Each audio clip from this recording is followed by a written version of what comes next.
Most people think that street photography is about being quick. They just capture a moment as it's happening. But the best street photos aren't snapshots, they're stories. Stories that make you ask, what just happened here? Or what's going to happen next? That's the difference. Alex Webb, Saul Leiter, Eugene Smith, they understood this. A great street photograph isn't about the moment you captured, it's about the story you told. And when my photography mentor explained that to me, it changed my approach completely. So today, in this video, I'm showing you how to tell a story with a single frame.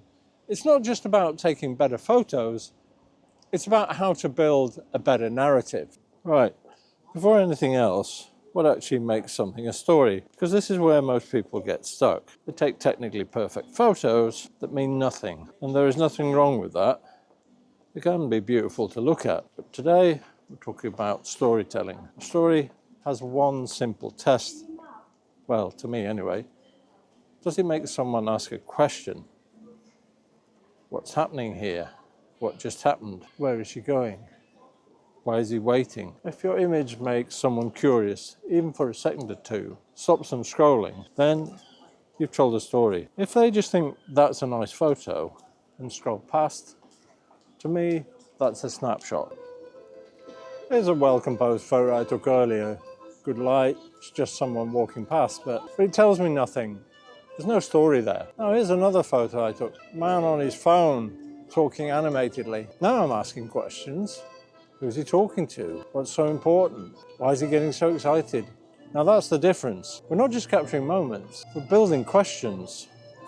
We're creating curiosity. So let me show you how it's done. Let me just give you a quick reality check here. Your first 20 minutes, you'll probably just take rubbish. It's one of those funny things, street photography is best when you warm up. So don't worry about it. Just get your camera out, start taking some photos, and soon you'll get your eye in and settle down. But let me show you 5 ways to build that story.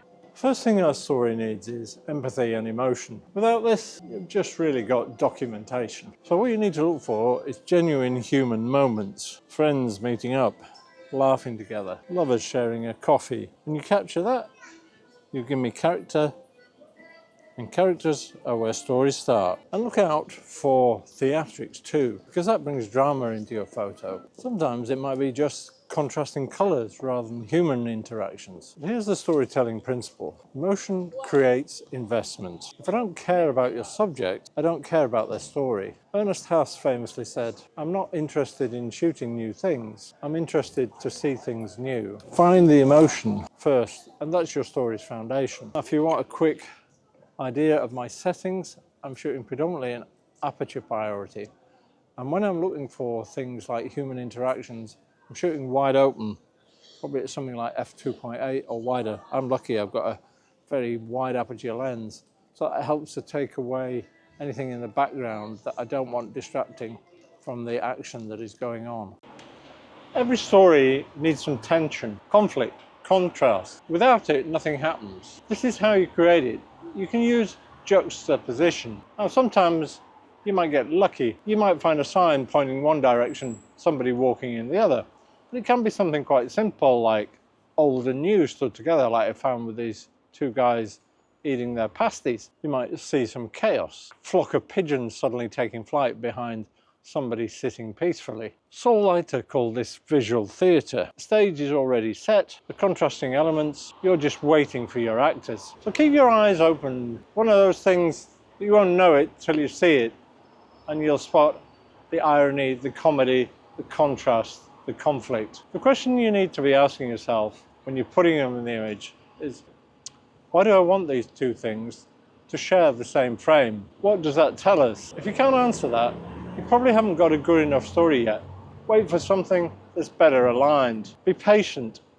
Story is worth waiting for. And a quick tip here is, you need to probably set up your exposure, find your scene first, and do a bit of fishing, just sitting there waiting patiently.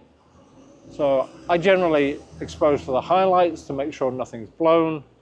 I sometimes pre-focus on a spot where I'm waiting for somebody to pass by. But remember, you're exposing for the story, so don't get hung up if you don't get the technical things just perfect. The third element in this storytelling series is layering. Now, layering is one of the most difficult things, I think, in street photography in particular. So I'll probably do a whole separate video about that, so make sure you subscribe to the channel if you're interested in seeing that.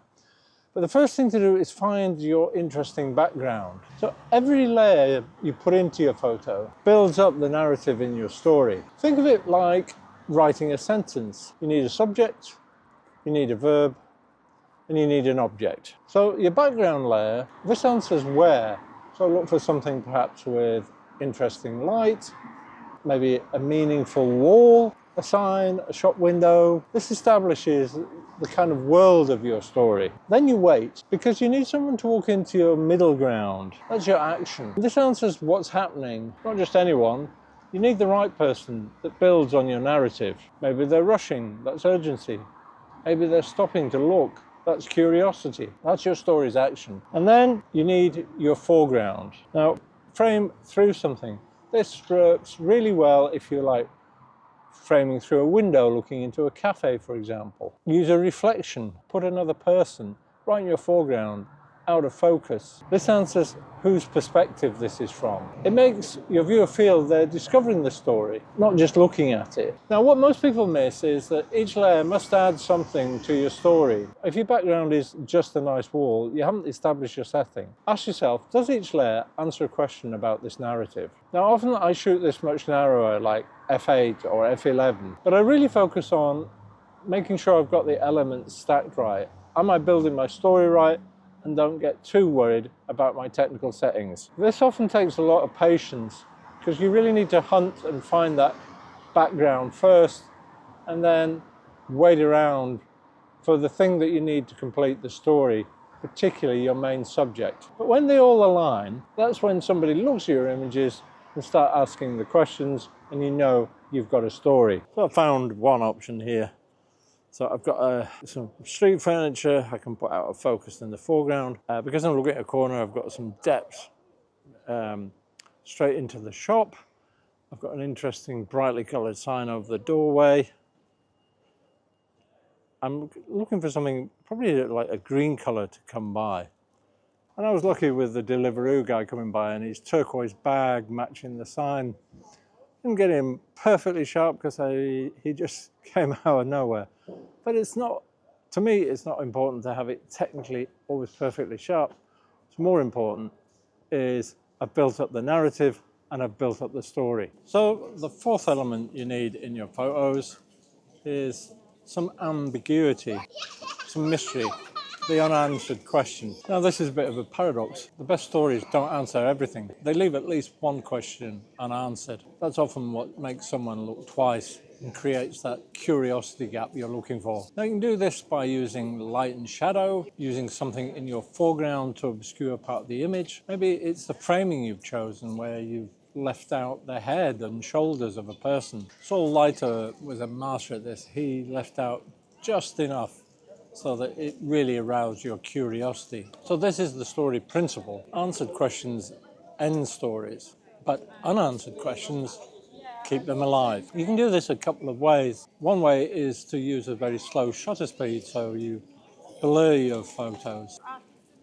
Ernst has used this in a lot of his photos and really blurred his subjects with those slow shutter speeds, but he created tremendous curiosity in his photos. Another way is to use a really shallow depth of field so that much of your photo is out of focus. So choose a wide aperture and that'll help you create that look.